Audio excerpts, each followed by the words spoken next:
தம்பி, நம்மெல்லாம் வாழும்போது பூமிக்கு பாரமாக வாழக்கூடாது. ஒன்று ஏதாவது வேலைக்கு போகணும், வேலை வெட்டிக்கு போயிட்டு ஏதாவது பண்ணி சம்பாதிக்கணும், சொந்த காலில் நிற்கணும். நிறைய விஷயத்தை நம்ம கேதர் பண்ணணும். எவ்வளோ வேலைகள் இருக்குது இந்த உலகத்தில். மாதிரி ஏதாவது வேலைக்கு போ. சும்மா உக்காந்துருந்தானா எப்படி சம்பாதிப்ப? எப்படி நீ காப்பாற்ற போற? ஐயா, நான் எனக்கு அதான் ஒரு ஆம்பிஷன். எனக்கு என்ன? நான் ஒரு பெரிய பேச்சாளர், மேடை பேச்சாளரா அவங்க. அதான் உங்களுக்கு தேடி வந்தது. அது ஒரு கலை. அதெல்லாம் சர்வசாதாரணமாக அது நாடி நரம்பு ரத்தம் ஜீனு எல்லாத்துலேயும் வர்றது. பாதியில் வந்ததுன்னா கொஞ்சம் கஷ்டம்தான். அது கொஞ்சம் கஷ்டப்பட்டு எடுத்துகிட்டு போகணும். ஜீன்ல இருந்தால் தானாக வரும். உனக்கு ஜீன்ல அது மாதிரி எதனா ஃபீல் தெரியுதா? எங்க தாத்தா அந்த திண்ணை பேச்சு எல்லாம் பேசியிருக்காராம். எங்க அப்பா சொல்லி நான் தின்னும் போது பேசினாரா? திண்ணை பேச்சா? திண்ணை பேச்சு. ஆமா, அது மாதிரி எல்லாம் பேசியிருக்காரா. அது கேட்கறதுக்கு ஒரு 2-3 பேர் சேருவாங்க அப்படின்னு அவங்க தாத்தா எங்க அப்பான்னு சொல்லியிருக்காரு. சரி சரி. எங்க அப்பா என்கிட்ட சொன்னாரியா. அது கொஞ்சம் ஏதோ பிளட்ல கலந்துருக்கு போல. பேச்சாளர் ஆகணும் நீங்க. ஆமாங்க. சரி, எங்க பேசணும்? ஐயா, நான் எல்லா இடத்துலயுமே தான் பேசணும். இப்போ நான் உங்ககிட்ட கேட்கறதுன்னா முதல்ல ஒரு பிறந்த நாள் நிகழ்ச்சியில பேசணுங்க. இதுதான் எங்க பேசணும்னு முதல்ல நமக்கு தெரியணும்.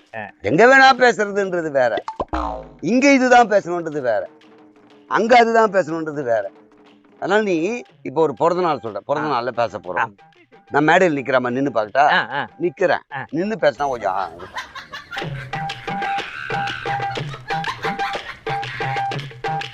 மக்களை பார்த்து ஒரு இலக்காரமா முதல்ல சிரிச்சுக்கணும். என்ன பாரு, அங்கேயும் பார்க்க மக்களை பார்க்க சொன்னீங்களா? அதனால என்ன பாரு, இப்போதுக்கு மக்கள் இல்ல, உனக்கு சொல்லித்தரேன், பார்க்கணும். இங்க கூடி இருக்கக்கூடிய கூட்டம் இருக்குதோ இல்லையோ, உங்கள் அனைவருக்கும் என்னுடைய பணிவான அன்பான அன்பு கலந்த என் உறவுகளுக்கு, என்னுடைய சொந்தங்களுக்கு, என்னுடைய நட்புகளுக்கு இதிலே 15 நிமிஷம் இருக்கணும். டைம் டியூரேஷன் ஓடும். உங்களுக்கு உறவு, நண்பன், ஃப்ரெண்டு, உற்றா, அவர்களே இவர்களே, அது அதெல்லாம் இங்க இல்ல. இது மக்களை பார்த்து. அதுக்கப்புறம் தான் விழா நடத்துறவங்களது. தலைமையேற்று இருக்கக்கூடிய கோபால் அவர்களே, சுந்தர் அவர்களே, கோபி அவர்களே, பாபு அவர்களே, சேகர் அவர்களே, சேகர் ராமச்சந்திரன் அவர்களே அப்படின்னு அவங்களுக்கு. அப்புறம் யாரு விழா ஏற்படுத்தினாங்க, அதெல்லாம் பேச்சாளர் எல்லாம் பார்த்தே பச்சிரு. விட்டுரு, சொல்லு. இல்லையா, அது நான் கேட்டது பிறந்த நாள். அப்ப நீ திருப்பி நோண்டி விட்ட அவர்களே இவர்களேன்னு. பிறந்த நாளையும் அவர்களே இவர்களே வரப்போகுது. ஒரு வீட்டுக்கு போற குழந்தைங்க எல்லாம் இருக்கு, பர்த்டே கொண்டாடுறாங்க. அங்க போய் இப்படி பேசக்கூடாது. அங்க எப்படி பேச? நல்லா சிந்திச்சு பாருங்க. ஒரு காமெடி ஜோக் சொல்லு அப்படின்றான். காமெடினா ஜோக் நான் ரெண்டும் ஒண்ணுதான். ஆனா தெரியாது மக்களுக்கு. இதே நம்ம ஒரு விஷயமா பேசுவோம். ஒரு அருமையான காமெடி ஜோக் சொல்றாங்க. ரெண்டும் ஒண்ணு. ஒரு வீட்டுல சாப்பிடும் போது உப்பு கம்மி, சால்ட் உப்பு ஏத்துவான்றான். சால்ட்னா உப்பு தான், ரெண்டுமே ஒண்ணுதான். அதான் இதே தெரியாத மாதிரி பேசணும். சால்ட் உப்பு ஏத்துவா. புரியுதா? புரியுதா? நமக்கு புரியணும், அவனுக்கு புரிய கூட அவனுக்கு புரிஞ்ச மாதிரி இருக்கணும். அடுத்தது, ஆம்பளை பையன் பிறந்திருக்கான். ஆம்பளை யாரு, பையன் யாரு? ரெண்டுமே ஒண்ணு. பொம்பளை பொண்ணு பிறந்திருக்கா. பொம்பளை என்னன்னா பொண்ணு ரெண்டும் ஒண்ணுதான். ஒண்ணு தானே? ஆமா. ஆனா நம்ம தெரியாத மாதிரி சொல்லணும். ஆம்பளை பிள்ளை, ஆம்பளை பிள்ளை ரெண்டும் ஒண்ணுதான். ஆமா. ஆம்பளை குழந்தை பிறந்திருக்கு, பொம்பளை குழந்தை பிறந்திருக்கு. அப்படிதான் சொல்லணும். ஆனா குழந்தைன்னா அது என்ன குழந்தை, என்ன இனம்? ஆம்பளை குழந்தை அப்படின்னா ஆம்பளை குழந்தை, ஆம்பளை குழந்தை தான். ஆமா. ஆம்பளை பையன் பிறந்திருக்கான்னு சொல்லல.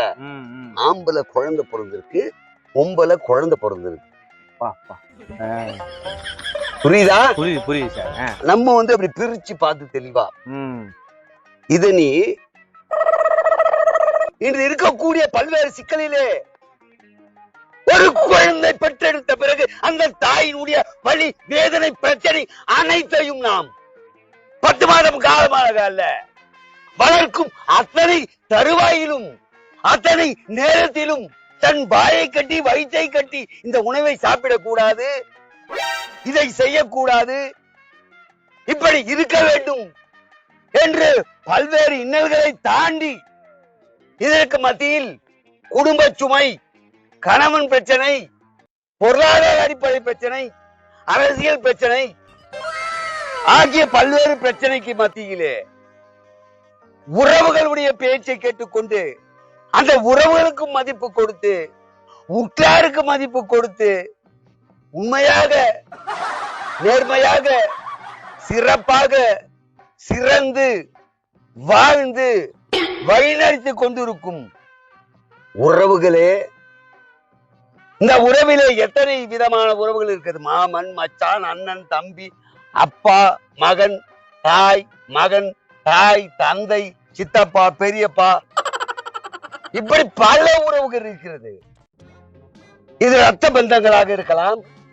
அது சகோதரன் சகோதரிக்கு மட்டும் ரத்த பந்தமாகுது. உறவுகள் என்பது வேறு. மாமன், அத்தை என்பதெல்லாம் உறவு. அண்ணன், தம்பி எல்லாம் சகோதரன். புரியுதா? இது ரத்த பந்தம், இது உறவு. இதை தாண்டி யாரு இருக்கா? நண்பர்கள், அவங்க உறவு கிடையாது, ரத்த பந்தமும் கிடையாது. உற்றார் வேற உறவினர் வேற. ஏதோ சொல்ல வந்து சொல்ல உற்றார் உறவினர் சொல்லுவாங்க. உற்றார் வேற உறவினர் வேற. அதாவது அது மாதிரி விஷயங்கள்லாம் கத்துக்கிறதுக்காக தான் வந்திருக்கு. இப்படி பன்முக தன்மை கொண்டு வாழ வேண்டிய இந்த சமூகத்தில் அந்த பெண்மணியும் சரி கணவனும் சரி அவர்கள் வாழ்க்கையில் பல்வேறு தகவமைப்பு போல ஒரு காணல் நீராக இல்லாமல் தெளிந்த நீரோடையாக சுவாசிக்கும் காற்றாக இயற்கை வளமாக இப்படி எனக்கு ஒரு சின்ன டவுட். சொல்லு. முதல் ஒரு 12 மாசம் முடிஞ்சு 13ஆம் மாசம் அடி எடுத்து வைக்கிற குழந்தை, அது அந்த பர்த்டேக்கு இந்த மாதிரி பேசுனா யார் கேட்கறது? இதெல்லாம் பேசும்போது நம்மளே ஆள் கூட்டு போய் கை தட்ட வைக்கணும். ஒரு கூட்டத்தை கூட்டிக்கணும் நம்மளே. சரிங்கய்யா. ஐயோ அப்படின்வாங்க. நம்ம தகவமைப்பு அப்படின்றோம். தகவல் தகவமைப்பு, அதாவது எழுத்திற்கு ஏற்பாடு போல் தகவமைத்துக் கொள்வது. இந்த பச்சோந்திகள் தகவமைப்போடு இருப்பது. அப்ப அவனுக்கு தகவமைப்பு அவனுக்கு நம்ம சொல்லி வச்சிருவோம். ஏதாவது புரியாது கை தட்டுறாங்க. தெளிந்த நீரோடை, தெளிந்த குளம் சொல்ல. நீர் ஓடை என்பது ஓடிக்கொண்டிருப்பதால் தெளிந்து விடும். ஏன்னா மண்ணுல கீழே அடங்கிடும். ஆமா. அப்ப இது மாதிரி கை தட்டுறது சொல்லணும். நீ இன்னொரு முக்கியமான பாயிண்ட் கேட்ட, பிறந்த நாளைக்கு ஏன் இதை பேசணும்? கடைசியில வந்து உள்ள சொருகணும். நமக்கு இதுதான் பேச தெரியும், நமக்கு இதுதான் வரும், இப்படி எல்லாம் காலைல ரெடி பண்ணி போயிடணும். அங்க போயிட்டு இப்படிப்பட்ட சூழ்நிலையிலே பிறந்திருக்கின்ற இந்த குழந்தை நாளை இந்த சமூகத்தில் உறவோடு இருக்க வேண்டும், உற்றாரோடு இருக்க வேண்டும், ரத்த பந்தத்தோடு இருக்க வேண்டும், இயற்கையோடு இருக்க வேண்டும், வளத்தோடு இருக்க வேண்டும், நலத்தோடு இருக்க வேண்டும், தாயை பேணி காக்க வேண்டும். 10 மாதம் சுமந்த தாயை வலியை பொருட்படுத்தாமல் உணவு உண்ணாமல் பாதுகாத்த தாயையும் தந்தையும் காப்பாற்ற வேண்டும். அந்த சீரிய பணியை இந்த குழந்தை செய்து முடிக்கும். எப்படி அங்க நம்ம எடுத்து வச்சா இதே மாதிரி சொல்லிட்டு இன்று திருமண நாள் காணும் இவர்கள் தெளிந்த நீரோடை போல அனைத்து உறவும் ஒற்று போய் அதேதான் இதுக்கும் இயற்கையாகவும் உறவோடும் நட்போடும். அதுக்கு விளக்க உரை இதுதான் எல்லாம் சொல்லிட்டு கடைசியில இன்று திருமணம் காணும் இவர்கள் எல்லாம். அது குழந்தைக்கு இதேதான். முதல்ல இது பேசினையா, அது பிறந்த நாள் இருந்தா குழந்தைய சேர்த்துடணும். கல்யாணம் பண்ணாங்கன்னா அந்த இடத்துல அவங்களுக்கு மணமக்கள் இதையெல்லாம் ஒருங்கிணைந்துதான், இது அனைத்து உறவுகளோடு தான். தெளிந்த நீரோடை குழந்தைக்கும் சொன்னோம், கல்யாணம் தெளிந்த இவர்கள் இருவரும் நீரோடையை போல தெளிவாக இருக்க வேண்டும். இதுக்கும் அதேதான். ஒரு ரிட்டையர்மெண்ட் அவருக்கு இதே மாதிரி முதல்ல பேசணும். தன்னுடைய வாழ்நாளிலே இன்று பணி ஓய்வு எடுக்கிறார். தெளிந்த நீரோடை போல வாழ்ந்தார், இயற்கையோடு ஒன்றி இருந்தார், உறவுகளை கட்டி காத்தார், அனைவரையும் மதித்தார். அதேதான் சேர்த்துக்கணும். ரிட்டையர்மெண்ட் சப்ஜெக்ட் தான், இடத்துக்கு ஏற்ற மாதிரி பிரிச்சு அடிக்கணும். அது பேசணும், கடைசியில் இதை சேர்த்துணும். இது சேர்க்கணும். ஆனா என்னன்னா எல்லா மேலயும் இப்படி பேசினா எடுத்துக்க மாட்டாங்க. என்ன பண்ணணும், ஏதாவது காலைல உட்காந்து ஏதாவது ரெடி பண்ணிட்டோம், ஏதாவது ரெடி பண்ணிக்கோ, அதை பேசிட்டு இதை ஜாயின் பண்ணிவிடும். அதை பேசணும், ஜாயின் பண்ணோம். இப்ப நீ கட்சி மீட்டிங் போற, அரசியல் மேடை, அங்க போனா ஆக்ரோஷமா பேசி நரம்பு புடைக்கிற மாதிரி பேசணும். ஆமா, நீ எல்லாம் பேசிருக்க, பேசுமா? ஐயா அதான். இப்ப என்னன்னா, இப்ப நம்ம ஒரு பாயிண்ட் ஒண்ணு நோட் பண்ணி நோட்ஸ் எடுத்து பாக்காவா அவர் தலைவரை பத்தி வாழ்க்கை வரலாம் எடுத்துன்னு வருவோம். இப்ப நமக்கு வந்து ஒரு 5-6 பேச்சாளர் வந்திருக்காங்கன்னா 6வது தான் நம்மள கூப்பிடுவாங்க. நான் பேச நினைச்சதெல்லாம் அந்த 5 பேர் பேசிடுவோம். அப்ப நான் என்ன பேசுறேன்? இங்க நான் பல விஷயங்களை உங்களுக்கு எடுத்து சொல்ல வேண்டும் என்றால் நீங்கள் எல்லாம் நம் கட்சியுடைய கொள்கையும் கோட்பாடும் தெரிந்தவர்கள். நான் சொல்ல வேண்டிய அவசியம் இல்லை. அப்படி இருந்தும் ஒரு கருத்தை முன்வைக்க நினைக்கிறேன். அருமை அண்ணன் சுகுமார் அவர்கள் சொன்னதை போல நம்முடைய கொள்கைக்காக தன் இன்னுயிரை கொடுத்தவரை பற்றி சுகுமார் அவர்கள் சொன்னார். மிக அழகாக அதில் ஒன்று விட்டு விட்டார். அதை நான் சொல்கிறேன். அவன் விட்டு இருக்க மாட்டான், நம்மளும் அவங்க சேர்த்துக்கணும். அவர் சொன்ன ஆண்டு காலங்களிலே மிக முக்கியமானது, அவர் தன்னுடைய வாழ்க்கையை தொலைத்தார் அல்ல, இந்த கட்சியை வளர்த்தார் என்பதுதான் நிதர்சன உண்மை. அவர் சொன்னதே பொறுத்தோம். இப்படி ஒரு விட்டோம் அவனையும் யோசிக்க வச்சுங்க. அஞ்சாவது பேசணும், மூணாவது என்ன பேசிப்பாரு. நம்ம எத்தனை வந்தது நமக்கு கடுப்பா இருக்கும். ஒண்ணு இல்ல, அருமையானன் சேகர் அவர்களை சொன்னதை போல எத்தனை இன்னல்கள், எவ்வளவு பெரிய விஷயங்களை சொல்ல. தாய் தந்தையருக்கு கூட அந்த கஷ்டத்தை கொடுத்தார், நமக்கு நன்மை செய்தார் என்றார். ஆனால் அது ஒரு விஷயத்தை நாம் சிந்திக்க வேண்டும். தாய் தந்தையரை கஷ்டப்படுத்தினார் என்பது உண்மை அல்ல.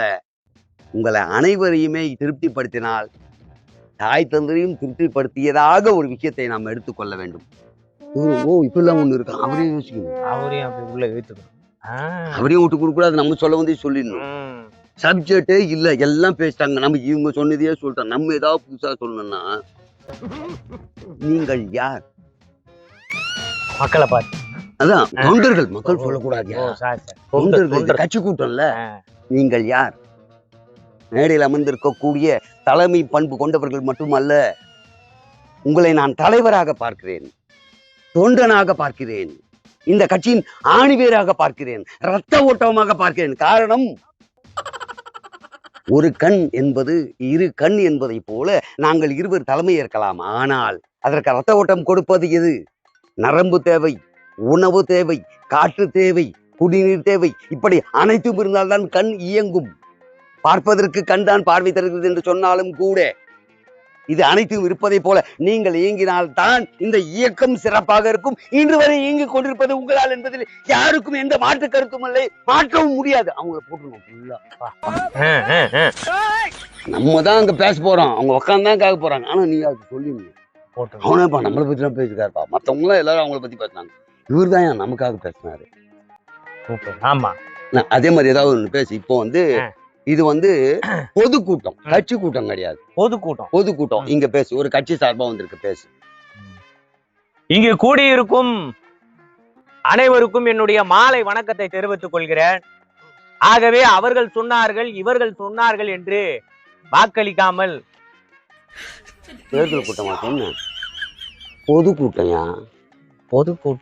பொதுக்கூட்டம் தேர்தல் ஓட்டெல்லாம் கேட்க கூடாது. இப்ப இது ஒரு கட்சியுடைய பொதுக்கூட்டம் வந்தா நாம் செய்த சாதனைகளை இதுநாள் வரையில் சிந்தித்து பார்க்க வேண்டும்.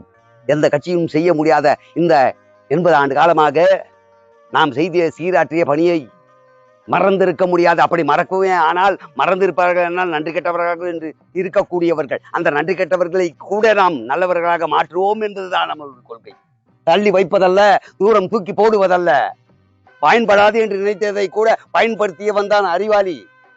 அது போல இப்படி ஏதாச்சும் அவங்கள பத்தி நம்ம கட்சி கொள்கை செஞ்சோம் பண்ணோம் இது சொல்லி இதெல்லாம் பண்ணாங்களா, திட்டவும் திட்டினோம். அவங்களே திட்டுவது ஒதுக்குவதற்காக அல்ல. ஒரு மாணவனை ஒரு ஆசிரியர் அடித்தார் என்றால் முன்பகை அல்ல, அவன் நன்றாக இருக்க வேண்டும் என்று அல்லவா அடிக்கிறார். அப்போது அந்த அடி என்பது தண்டனைக்குரியதல்ல, மாற்றத்துக்குரியது. இப்படி மாற்றி நம்ம அஷ்டம். ஆனா அது அப்படியே ஆயில்மெண்ட் போட்டு பண்ற மாதிரி. இப்போ ஒண்ணு பேசாதே மாதிரி இதே பொதுக்கூட்டம். ஆமா, இந்த 60 ஆண்டு கால ஆட்சியின் சாதனையாக நான் கூறவிருப்பது என்னவென்றால், அவர்கள் செய்தார்களா, இவர்கள் செய்தார்களா என்றெல்லாம் நான் யாரையும் குறை கூற விரும்பவில்லை. என் தலைவர், தன்மான தலைவர் அண்ணன் கோதண்டராமன் அவர்கள் கூறியது போல, நாங்கள் செய்தோம், இதை நாங்கள் செய்தோம் என்று அடித்து கூறுகிறேன் மக்களை. ஆமார், இங்க ஒரு தப்பு பண்ற. அவர்கள் செய்து எல்லாம் நாங்கள் சொல்லி காட்ட மாட்டோம், சொல்லி காட்டுவோம். சொல்றதுதான் சொல்லி காட்ட மாட்டோம். அவர்கள் அதை செய்தார், இது சொல்வதற்கெல்லாம் அவர்கள் செய்தது என்ன? கால்வாய் அமைத்தேன் என்பார்கள். அது சிறிய பணியாக நடந்திருக்கிறதா என்பதை சிந்தித்து பாருங்கள். மின்சாரத்தை நாங்கள் கொண்டு வந்தோம் என்றார்கள், அது நன்றாக இருக்கிறதா என்று பாருங்கள். அதை பற்றியெல்லாம் பேசுவதற்காக நான் இங்கு வரவில்லை. அதே நேரத்தில் சுகாதாரம் என்று பாடுபடுகிறது என்றால் அவர்கள் செய்திருக்கிறார்கள் என்கிறார்கள். செய்திருந்தால் எதற்காக இன்று மருத்துவமனையில் கூட்டம் வருகிறது சொல்லிடணும். அவர்களை சொல்லி காட்டுவதற்காக நான் வரவில்லை, அது எனக்கு தேவையும் இல்லை. என் கட்சி செய்வதை மட்டுமே நான் பேச போகிறேன். நம்ம கட்சியை பத்தி புகழா பேசணும், அவங்க பண்ணதெல்லாம் குறையா பேசணும், ஆனா சொல்லி காட்ட மாட்டேன்னு சொல்லணும். ஒரு தடவை பேசிப்போம். அவர்கள் செய்தார்கள் இவர்கள் செய்தார்கள் என்று நான் எதையும் கூற விரும்பவில்லை. விவசாய துறையில புரட்சி ஏற்பட்டது, அவர்கள் செய்தார்களா? இல்லை, நம் தலைவன் செய்தது. பேருந்துகளில புரட்சி, மாணவர்களிடத்துல புரட்சி, அனைத்து மின்சாரத்தில புரட்சி, தொழில் வளத்தில புரட்சி. ஒரே வார்த்தை ஏன்டா ரிப்பீட் பண்ற? எல்லாத்துக்கும் புரட்சி எப்படா வரும்? தடையில்லா மின்சாரம் கொடுத்தோம், கல்வியை தரமாக கொடுத்தோம். தரம் நீங்க மாத்தணும், தடை இல்லாதது. எல்லாத்துக்கும் புரட்சி புரட்சினா எப்படா புரட்சி அது? ஐயோ, புரட்சி எல்லாத்துக்கும் யூஸ் பண்ணக்கூடாது. ஒவ்வொன்றுத்துக்கும் நான் திருத்தணும்ல. விவசாயம் புத்துணர்வு பெற்றது, விவசாயம் அப்படி சொல்லணும், அது புத்துணர்வு பெற்றது. விவசாயம் மேம்பட்டு இருக்கிறது, அது புரட்சின்னு சொல்லக்கூடாது. மேம்பட்டு இருக்கு. அந்த மாதிரி எனக்கு ஒவ்வொரு விஷயத்துக்கும் ஒண்ணு சேர்த்துக்கோ. நீயா கூட சரி, இதெல்லாம் டிக்ஷனரி எழுதி போட்டு மேம்பாடு தான் சொல்லணுமா? அதுக்கு ஆப்பே ஒண்ணு சேர்த்துக்கோ. சரி, சரிங்கய்யா. விவசாயத்தில மாற்றம் ஏற்பட்டது யாரால? தொழில்துறையில மாற்றம் ஏற்பட்டது, ஏற்றம் ஏற்பட்டது. அது யாரால? நம்ம கோதண்டராமன் தலைவரால தான். அதை யாராலும் மறுக்க முடியுமா? தடுக்க முடியும். கொஞ்சம் தலைவரே மேல இருந்தாலும் அவரு பக்கத்துல வச்சு சொல்லக்கூடாது. பெருமை புகழ் பாடுற மாதிரி இருக்கும், அது சொல்லக்கூடாது. நம் முன்னணி தலைவர் வழி வந்த நம்முடைய இன்றைய தலைவர் அவர்கள், அவங்களை சொல்லிதான் இவங்களை சொல்லணும் மரியாதையா. ஆமா, அவர்கள் வழி வந்த இவர் மூலமாக இதை செய்தோம். அவங்கதான் நமக்கு மெயின். அவங்கள வச்சு சொன்னாதான் மக்களுக்கு ஓஹோ தலைவரை மறக்காம இருக்கிறாங்க. இவர் தான் எங்களுக்கு கொள்கை தலைவர், இவர் தான் எங்களுடைய கட்சி தலைவர் அப்படின்னு சொல்றோம்ல. அவரை சொல்லி இவரை மேடையில மோஸ்ட்லி இவரை பத்தி கூட பெருசா சொல்லக்கூடாது. அண்ணனுக்கு தலைவர் அவர்களுக்கு முகஸ்துதி என்பது பிடிக்காத ஒரு வார்த்தை என்பதால் முகத்துக்கு நேராக சொன்னால் அதிக அளவில் கோபப்படுவார். நம்முடைய தலைவர் பேருக்காக புகழுக்காக செய்பவர் அல்ல. நம்முடைய தலைவர் செய்பவர்கள். நம்ம தலைவர் பல்வேறு பணியாற்றிருக்கிறார். எடுத்து சொல்லி அவர் மேடையில் இருக்க வைத்து சொல்லுகின்ற ஒரு ஆற்றல் படைத்த ஆள் அல்ல நமது தலைவர். எத்தனை இன்னல் வந்தாலும் தாங்கி கொண்டு, எவ்வளவு கஷ்டம் வந்தாலும் தாங்கி கொண்டு செயல்படுகிறார் என்பதை மேடையிலும் வைத்துக் கொண்டு சொல்லுகின்ற ஆள் நான் அல்ல. வச்சுன்னு சொல்லணும், அவங்களும் மனசு குளிர்வாங்க. ஆனா அவரை டைரக்டா சொன்னா அவரு என்ன வச்சுன்னு சொல்லாதேன்னு சொல்லணும். வாழைப்பழத்துல ஊசி ஏத்துற மாதிரி. இதெல்லாம் நல்லா தெரிஞ்சு வச்சுக்கோ, பேசும்போது விட்டுரு. இப்ப பேசு. ஆமா, கொரோனா காலத்துல யார் உதவினார்கள்? என் தலைவர் உதவினார், மறந்து விட்டீர்களா? ஆனால் அதை சொல்லாதே என்று எனக்கு இன்று பேச வரும்பொழுது 10 முறை என்னிடத்தில் சொன்னார். நான் சொன்னேனா? மழை வெள்ள காலங்களிலே கழுத்தளவு தண்ணீரில மிதந்து, கப்பல் மட்டும் மிதந்து வரவில்லை, என் தலைவனும் மிதந்து வந்து பிரெட், பால், சாக்லேட், கொசுவத்தி சுருள் எல்லாத்தையும் கொடுத்தாரு. இதையும் சொல்லாது. கரெக்டா, இப்ப பேச நல்லா இருந்துச்சுடா, அருமையா இருந்துச்சுடா. கப்பல் மட்டும் மிதப்பதில்லைன்ட்டு சாக்லேட் ஏன்டாங்க வந்து பர்த்டே வர சொல்றதுல ஒரு நியாயம். கொசுவத்தி சொன்ன, பிரெட் சொன்ன, தயிர் சாதம் சொன்ன, பாய் சொல்லு, இதெல்லாம் நான் ஏத்துக்கிறேன். சாக்லேட் அனுபவிச்ச நீ அது உள்ள, அதான் ஹாப்பியான மூமெண்டா. எல்லாம் நீந்தி வந்து சந்தோஷமா இருந்தா சாக்லேட் கொடு. யோசிப்பாங்க ஒரு ஆர்வத்துல போக கூடாது. ஆர்வத்துல கூட அததான் வண்டலின் போட்டு யூடியூபர் எல்லாம் போடுவான். சாக்லேட் வழங்கினாங்க நம்ம பர்த்டேவா, இது நான் பிறந்த நாள். ஆமா, அவங்க இருப்பாங்க. இதை கூட கணக்கு காமிச்சு படத்தை அடிச்சிருப்பானுங்க உள்ள. அந்த நேரத்துல சாக்லேட்டா தேவை வரும் அப்படின்னு. ஆனா அப்படி கேட்டா அதுக்கு நம்ம ஆளுங்க பதில் போடணும்னு. மழையிலே பாதிக்கப்பட்ட குழந்தைகளுக்கு மகிழ்ச்சி ஒரே ஒரு சாக்லேட் தான், அதற்காக தான் அதையும் கொடுத்தோம். அந்த குழந்தை சாக்லேட் இயங்கும் என்பது எங்களுக்கு தெரியும். கடை எங்குமே இல்லை, மூடப்பட்டு இருக்கிறது. அந்த நேரத்திலே உணவு கொடுத்தால் கூட அந்த குழந்தை மகிழ்கிறதோ இல்லையோ, சாக்லேட் கொடுத்தால் மகிழ்வும் நம்ம போடணும். ஒருவேளை தப்பா பேச அதை நியாயப்படுத்தணும். சரிங்க சார், இன்னொரு டவுட். இப்ப நம்ம பேசும்போது திடீர்னு பவர் கட் ஆயிடுது. ஆனா உங்களுக்கு கொடுக்கப்பட்ட டைம் 10 நிமிஷம் தான். அதுக்குள்ள அந்த டைம்ல பவர் கட் ஆயிடுது. எப்படி சார் பேச? அப்படி சொல்லணும். கரண்ட் கட்டி இருக்கிறது அவனுக்கு கேட்காது. நீ அப்ப ஆக்ரோஷமா பேசிட்டு சொல்லிட்டு போயிடணும். அப்படி இல்லைன்னா கரண்ட் கட் ஆயிட்டு வந்த உடனே சொல்லணும், எதிரிகள் செய்கின்ற சதி வலையில் மின்சாரத்தை தடை செய்தாலும் நாங்கள் பேச்சில் அல்ல வீச்சில் காண்பிப்போம். இன்று மேடையிலே பேசிவிட்டு போவதற்காக வரவில்லை, செயல்முறைப்படுத்துவோம். காற்றோடு காற்றாக கலந்து விடுகின்ற வார்த்தையிலே பேசுகிறவர்கள் நாங்கள் அல்ல. மின்தடை அல்ல, புயல் அல்ல, மேடையே இல்லை என்றாலும் செயலிலே காட்டுவோம்னு சொல்லிட்டு போயிடணும். ஆமாடா, கரண்ட் இல்லைனா கூட செய்வானா? ஆமா, இப்படி பல விஷயம் இருக்கு. கைத்தட்டல் வாங்கினேன் நான். அதான் இதெல்லாம் பேச அப்பப்போ என்ன சொல்லணும், நீங்க சொல்லும் போதுல இப்படித்தான் அப்படி ஏதாவது பண்ணா கை தட்டுவான். ஏன்னா அந்த டென்ஷன் ஆகுறான்ப்பா அப்படின்னு பயத்திலே கை தட்டுவான். இல்ல 4 பேர் நம்மளே உட்கார வைக்கணும். இவன் கை தட்டணும், மீதி பேருக்கு ஒருவேளை கட்டாயம் பேசணும், பயத்துல நம்ம தட்டலாம் தப்பாயிடுவோம். டப்பு டப்பு டப்பு 4 பேர் நம்ம கூட்டு போனோம்னா அவனுக்கு ஒரு 500 ரூபாவோ சாப்பாடோ அதுவோ இதுவோ மேல் செலவுலாம் இருக்கு. அதுக்கு பேமெண்ட் நீ வாங்கும் போது எக்ஸ்ட்ரா கேட்டு வாங்கிக்கணும். அவனுக்குன்னு சொல்லக்கூடாது. நாங்க வரணும் போகணும் நாங்க ஏதுங்க அப்படின்னு கேட்டு வாங்கிக்கணும். இப்படி பேசினா பேசலாம். இன்னைக்கு மேடையில பேசுறது எப்படி, எங்க எது பேசுறது, இதெல்லாம் சொல்லி கொடுத்தேன். ஆமா ஐயா, என்னையும் அவனுக்கு கூட மாட்டான். உன் கட்சியில எதனா அது மாதிரி கூப்பிட்டாங்கன்னா என்ன கூப்பிடுனா இவ்வளவு சொல்லி கொடுத்துருக்க கூப்பிடுறியா? எப்படி சொல்லிட்டீங்க? ஆமா, உங்களை யாரும் கூப்பிடுறது இல்லையா? ஆமாப்பா, உங்ககிட்டயா நான் பாடம் கத்துக்க வந்தேன். சரி ஓ, பீஸே கிடையாது உங்களுக்கு, போங்க. நானே வாயை குத்த மாட்டேன். இவ்வளவு நல்லா பேசி கடைசியில உண்மையை சொல்லிட்டேன்.